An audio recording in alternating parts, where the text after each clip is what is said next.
un tablero con letras, una planchette que se mueve aparentemente sola y unas preguntas al aire que reciben respuestas inquietantes. ¿Es la Ouija un juego inofensivo o una puerta a fuerzas desconocidas? A lo largo de más de un siglo, este controvertido tablero ha sido protagonista de casos reales documentados que erizan la piel, objeto de estudio científico para explicar su funcionamiento y blanco de advertencias por parte de instituciones religiosas.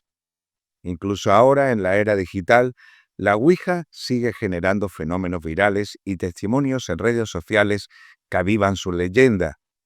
Hoy exploraremos el fenómeno de la Ouija, sus orígenes, los casos documentados, las advertencias de la ciencia y lo que opina la Iglesia.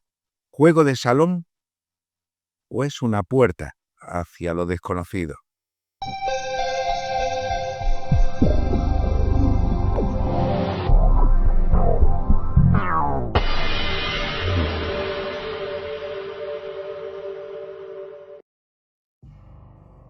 La Ouija es, en apariencia, un tablero de madera o cartón con letras del abecedario, los números del 0 al 9 y palabras como sí, no y adiós. Frente a él, un grupo de personas colocan sus dedos suavemente sobre una pieza móvil en forma de gota, la planchette. Y entonces ocurre lo inesperado. El puntero comienza a moverse, a veces lento y tembloroso, otras veces con una agilidad que nadie en la mesa puede explicar, y sin embargo, todos juran que no lo han empujado. Esa es la manera más convencional, aunque no existe una única forma de hacer Ouija. El tablero clásico no es imprescindible. Hay quienes recortan letras en papel y las colocan en círculos sobre una mesa. Otros usan un vaso de cristal como planchette. Algunos improvisan con una hoja escrita a mano. Lo esencial no es el soporte, sino la intención, ese deseo de preguntar. Y el miedo a la curiosidad por la respuesta que, por sorprendente que parezca, no resulta extraño que ésta aparezca, siempre y cuando los participantes le den el respeto que merece. La Ouija no hace ruido, no parpadea, no brilla, pero en su silencio logra una cosa: crear un misterio que ha perdurado más de un siglo. ¿Qué es realmente este fenómeno? ¿Es un simple juego de salón, una sofisticada herramienta de comunicación espiritual o un experimento involuntario de nuestra propia mente? Lo extraordinario es que en algunas ocasiones las manifestaciones llegan a estar presentes más allá de la propia mesa en donde se realiza la sesión. Habiéndose dado casos en que objetos como puertas, crucifijos y ventanas, entre otros, han sufrido cambios evidentes durante estas sesiones, provocando la sorpresa o el miedo de los presentes. Para unos es una puerta abierta al más allá, una vía de contacto con entidades que habitan otras dimensiones o planos existenciales. Para otros es una demostración de cómo nuestro subconsciente puede influir en nuestros movimientos sin que lo advirtamos. Y para algunos son ambas cosas a la vez. En definitiva, es un objeto banal capaz de revelar lo más profundo y desconocido de quienes lo utilizan. Lo cierto es que la Ouija ha estado presente en contextos muy distintos, desde rituales ocultistas hasta pijamadas de adolescentes. Ha sido motivo de diversión, pero también de terror, y ha dejado una huella imborrable en informes policiales, en historias clínicas, en advertencias religiosas e incluso en estudios científicos. La Ouija no solo plantea preguntas, las provoca. y en su aparente simplicidad se oculta uno de los fenómenos más persistentes, debatidos y fascinantes de la cultura contemporánea.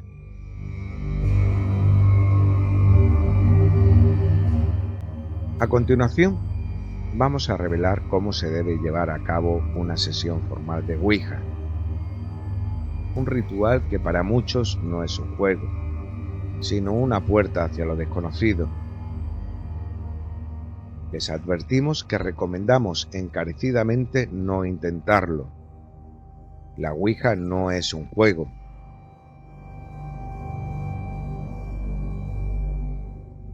Pero si aún así deciden adentrarse en este terreno peligroso, al menos vamos a informarles para que lo hagan sabiendo qué es lo que se debe y lo que no se debe hacer, porque en estos casos la ignorancia no lo protege, al contrario, lo expone.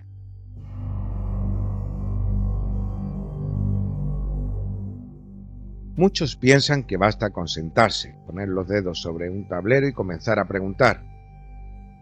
Pero para quienes creen en la Ouija, para quienes afirman haberla vivido de verdad, una sesión no es un juego, es todo un ritual. Todo comienza con el lugar. No cualquier espacio sirve. Debe de ser un lugar tranquilo, apartado del ruido y del bullicio, sin distracciones, sin móviles encendidos y sin interrupciones. La luz debe ser tenue. Muchos encienden velas blancas si es que se busca protección, y algunos purifican el ambiente con incienso, sándalo o mirra para eliminar lo que llaman residuos energéticos.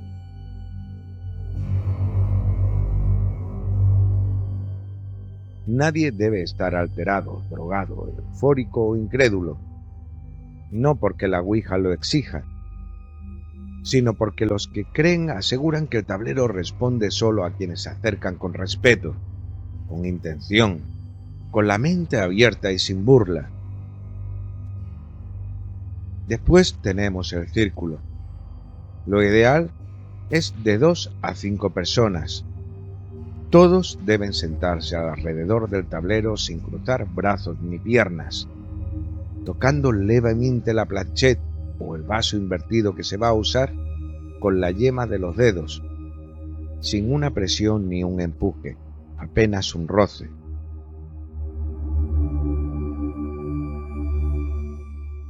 No hay una única forma de tablero. Hay quienes usan el comercial. Otros recortan letras en papel y las colocan en círculo.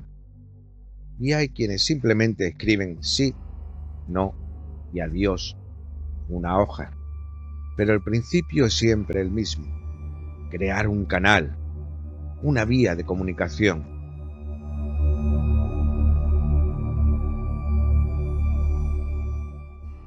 Una vez que todos los participantes están sentados y antes de comenzar, muchos creyentes pronuncian una fórmula de protección.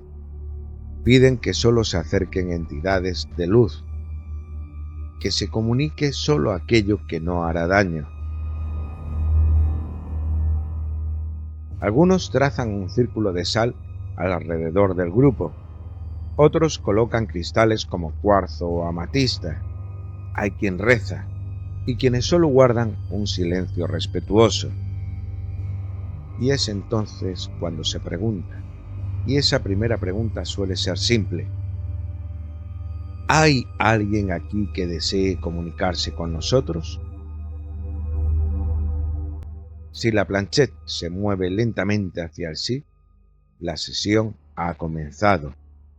Desde ese momento, hay quien asegura que todo cambia. Las preguntas deben de hacerse con calma, una a una, claras, y las respuestas, letra por letra, deben anotarse. La experiencia puede ser lenta o vertiginosa, inquietante o reveladora. Lo más importante es no perder el respeto. Nunca insultar, nunca desafiar, nunca tentar a la entidad que se manifiesta. Y sobre todo, nunca olvidar cerrar la sesión. Dicen que hay quienes olvidaron despedirse, que se levantaron antes de que la Planchette dijera adiós, que dejaron la sesión abierta y que desde entonces algo quedó con ellos. Por eso, para los que creen, el cierre es sagrado. Una frase del tipo: gracias por comunicarte, cerramos la sesión, adiós. Si el puntero se detiene, la puerta se cierra.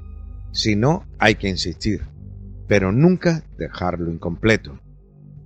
Porque para quienes toman esto en serio, la Ouija no es un juego, es una llave, y una llave mal usada no abre puertas, las deja entreabiertas. Y ahora, una vez que hemos visto qué es la Ouija y cómo ha de usarse, vamos a pasar a explicar cuál ha sido el origen de este enigmático sistema de comunicación con el más allá. Y les aseguro que a algunos les podrá sorprender.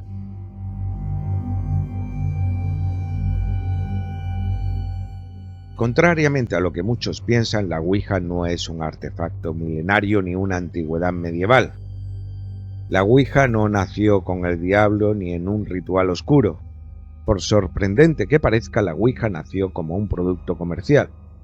En plena fiebre espiritista del siglo XIX, cuando muchos buscaban comunicarse con los fallecidos tras la pandemia de la gripe, y también en el siglo posterior, durante la Primera Guerra Mundial, es entonces cuando surgieron los primeros tableros parlantes. En 1890, Elijah Bond, junto con Charles Kennard, patentó el primer tablero. Kennard fundó la primera compañía para fabricar el tablero y acuñó el nombre Ouija, afirmando sin ningún tipo de evidencia que provenía del egipcio antiguo y que su significado era de mala suerte.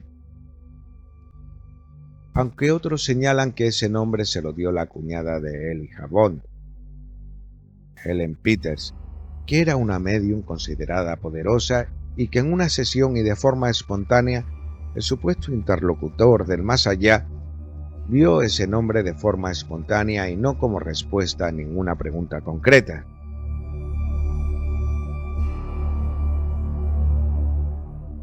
Años después, otro fabricante, William Fult, popularizó una explicación distinta. Dijo que la Ouija surgía de combinar oui y ja, las palabras que significan sí en francés y alemán. Lo cierto es que la Ouija la vendían como una forma de hablar con el más allá, pero también como un juego para reuniones familiares. Para los años 20, la Ouija se había vuelto una actividad de salón hasta romántica, llegando a ser común que parejas jóvenes la usaran en citas para acercarse. Incluso el famoso ilustrador Norman Rockwell retrató a una pareja jugando a la Ouija en la portada de The Saturday Evening Post en ese año. En el año 1966, Peter Brothers y luego Hasbro lo convirtieron en un producto de masas. Ese año, la Ouija vendió más que el Monopoly. Pero todo cambió en el año 1973, con el estreno de la película del Exorcista, que se basaba, al menos en parte, en una historia que ocurrió realmente y como consecuencia directa de este supuesto juego. Desde entonces, su matiz cambió y ya no se consideraba la Ouija como una simple diversión. Se convirtió en un símbolo de lo prohibido y una puerta a entidades del más allá. Y a continuación, déjense sorprender por los casos reales y documentados que han ocurrido en torno a este tablero y que de seguro no les va a dejar indiferentes.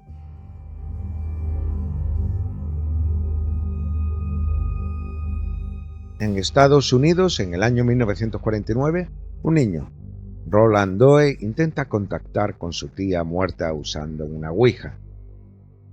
Comienzan los sucesos extraños: rasguños, voces, levitaciones. Sacerdotes jesuitas afirman que está poseído.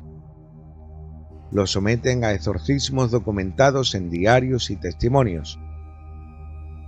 Su historia se convertiría en la base para lo que después conoceríamos como la película del exorcista.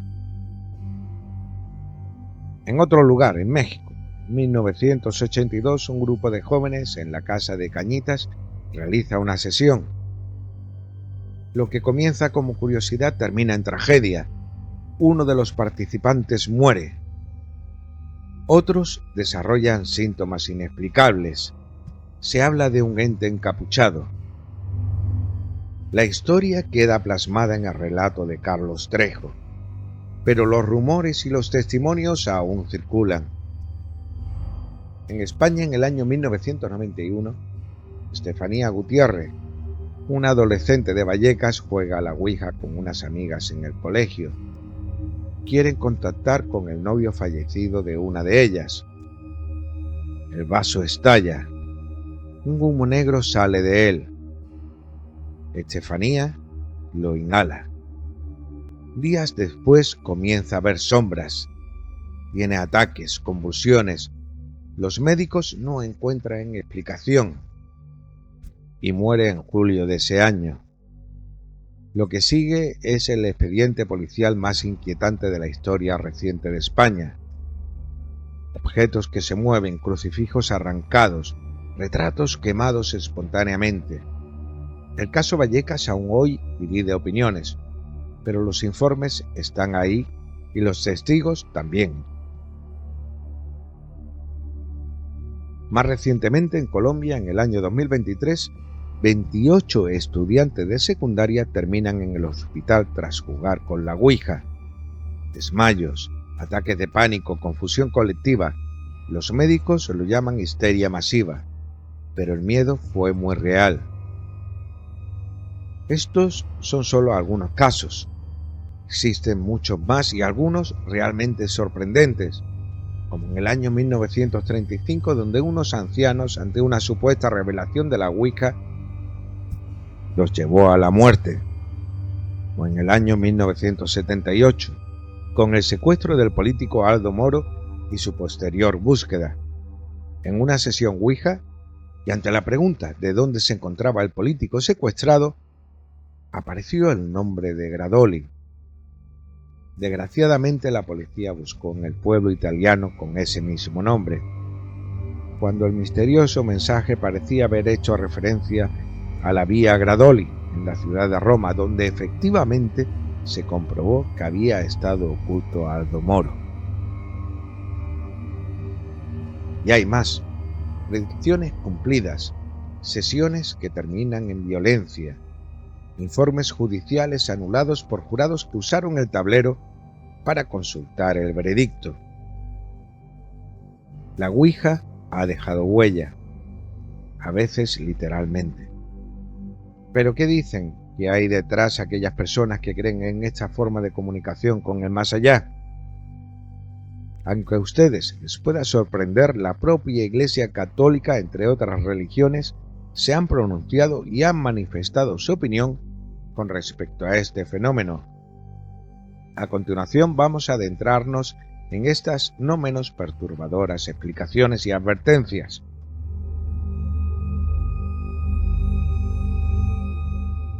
Para los creyentes, la ouija es más que un tablero.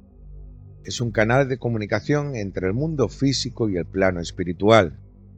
Afirman que a través de ella se puede contactar con entidades fallecidas, guías espirituales e incluso seres de otras dimensiones. La idea central es que el tablero no actúa por sí mismo, sino que sirve como conducto.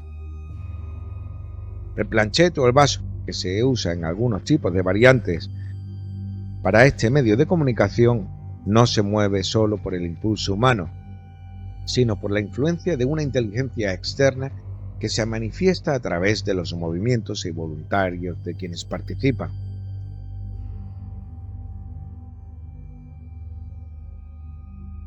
Es lo que algunos llaman escritura espiritual colectiva.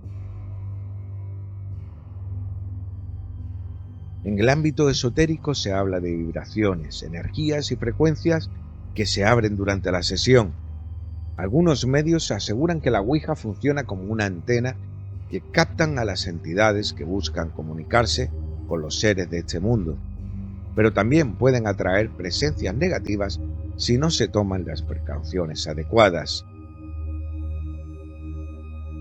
En este contexto se afirma que hay sesiones que han permitido a personas recibir mensajes de familiares fallecidos, advertencias sobre hechos futuros o incluso respuestas a preguntas personales imposibles de conocer por otros presentes.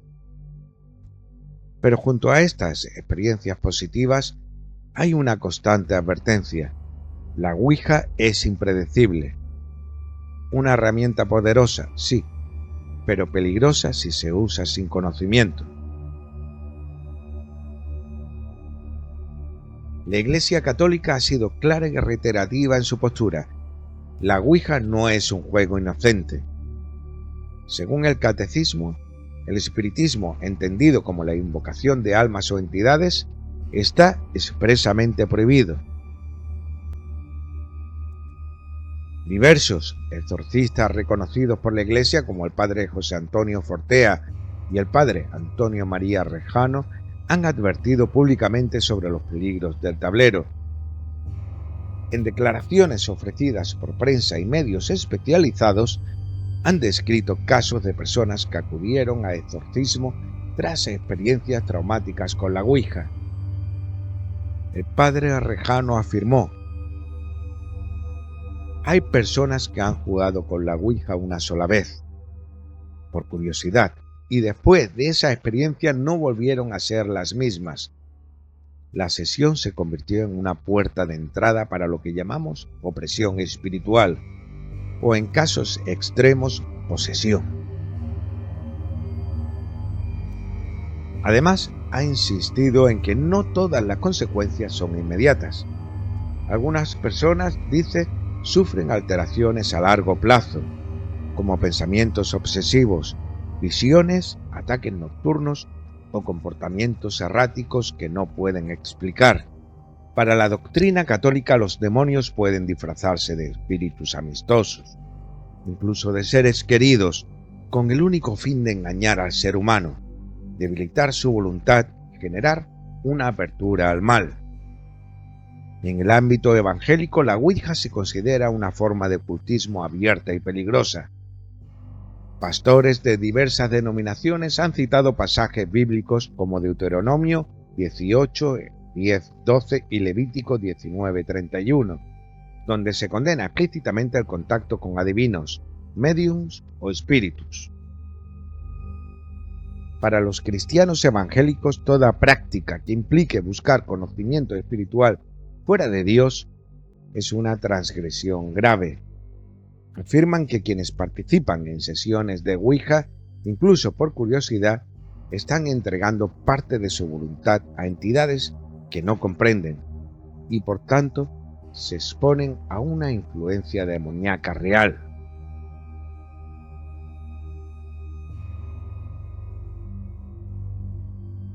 En varios casos han denunciado que jóvenes desarrollan ansiedad, depresión o incluso pensamientos suicidas tras usar la Ouija. Algunas iglesias han organizado vigilias de oración o rituales de liberación espiritual para quienes afirman haber sido afectados por su uso. Incluso en países como Estados Unidos y Brasil se han dado quemas públicas de tableros de Ouija, tratándolos como objetos espiritualmente contaminados. Para estas comunidades el riesgo no es simbólico, sino literal. El Islam también rechaza la Ouija de forma categórica.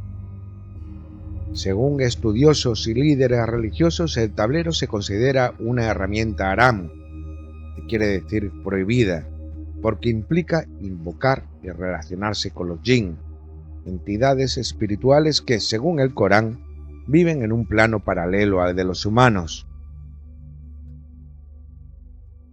Una fatwa emitida en el año 2017 por Islamweb sobre el uso de la Ouija la clasificó como una forma de brujería, alertando que quien la utiliza está abriendo su alma a seres invisibles cuya naturaleza puede ser engañosa o maligna. Los estudiosos islámicos insisten en que solo Alá tiene conocimiento de lo oculto y que tratar de obtener respuestas por medios espirituales no autorizados es una desviación del camino recto. Algunos creen que los jinn pueden fingir ser almas de familiares o dar información parcialmente verdadera para ganar la confianza de los humanos. En muchas comunidades musulmanas, el uso de la Ouija está vinculado a casos de enfermedades mentales, episodios de pánico o comportamientos extraños que se interpretan como influencia de los jinn malignos. En estos casos se recurre al ruqyah, una forma de exorcismo islámico que consiste en recitar versos del Corán para expulsar la influencia negativa. Incluso en el judaísmo ortodoxo se desaconsejan prácticas que impliquen invocación de muertos o adivinación, por ir en contra de la Torá. Aunque la Ouija no se menciona, el principio espiritual es claro: no debe interferirse con los muertos ni buscar contacto con fuerzas que no han sido santificadas. Para los creyentes, la Ouija no es un entretenimiento, es una vía real de contacto espiritual que, sin la preparación adecuada, puede derivar en consecuencias serias, ya sea desde una experiencia personal, desde la fe o desde el conocimiento ocultista. La advertencia se repite: no juegue con lo que no entiende. Y aunque los escépticos descarten estas posturas como supersticiones, el impacto psicológico y cultural de la Ouija ha sido tan profundo que incluso las grandes religiones han sentido la necesidad de pronunciarse. Pero ahora veamos a continuación lo que dice la ciencia y los más escépticos. La ciencia nos habla del efecto ideomotor, pequeños movimientos musculares que realizamos sin darnos cuenta. Lo hacemos nosotros de forma involuntaria e incontrolada. En algunos experimentos bajo control se ha comprobado que cuando se tapan los ojos a los participantes, los mensajes parecen perder sentido, lo que hace sospechar que no hay contacto espiritual, solo una manifestación del inconsciente colectivo. En un estudio en Dinamarca se demostró cómo los ojos de los participantes se movían hacia letras antes de que el puntero llegara. Parecía que estaban anticipando la respuesta de modo inconsciente. Otro estudio en Canadá reveló que los usuarios acertaban más respuestas mediante la Ouija que de forma consciente, como si el subconsciente supiera más de lo que creemos.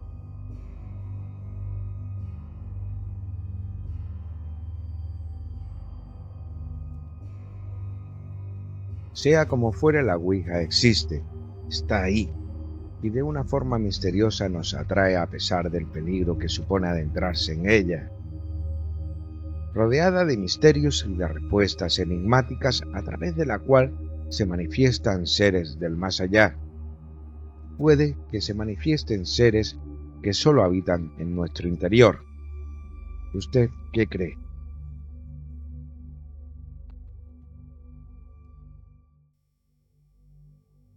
La Ouija es, ante todo, un símbolo. Para algunos representa una simple superstición, producto de nuestro ideario del inconsciente.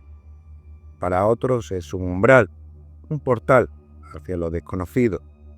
Pero lo cierto es que su mera existencia, su persistencia en la historia y su capacidad para suscitar temor o respeto nos revela algo profundo sobre nosotros mismos.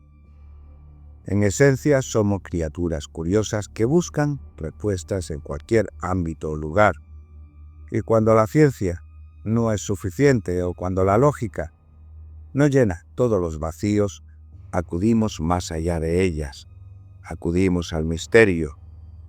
Y es que en realidad las preguntas siempre son las mismas allá donde vamos. ¿Estamos solos? ¿Existe algo más allá? ¿Es posible contactar por los que abandonaron el mundo de los vivos. O puede que exista otro mundo invisible que nos rodea y en el cual estamos inmersos. Quizás al final la Ouija solo sea un espejo que refleja nuestros anhelos, nuestros temores y nuestra necesidad de respuestas.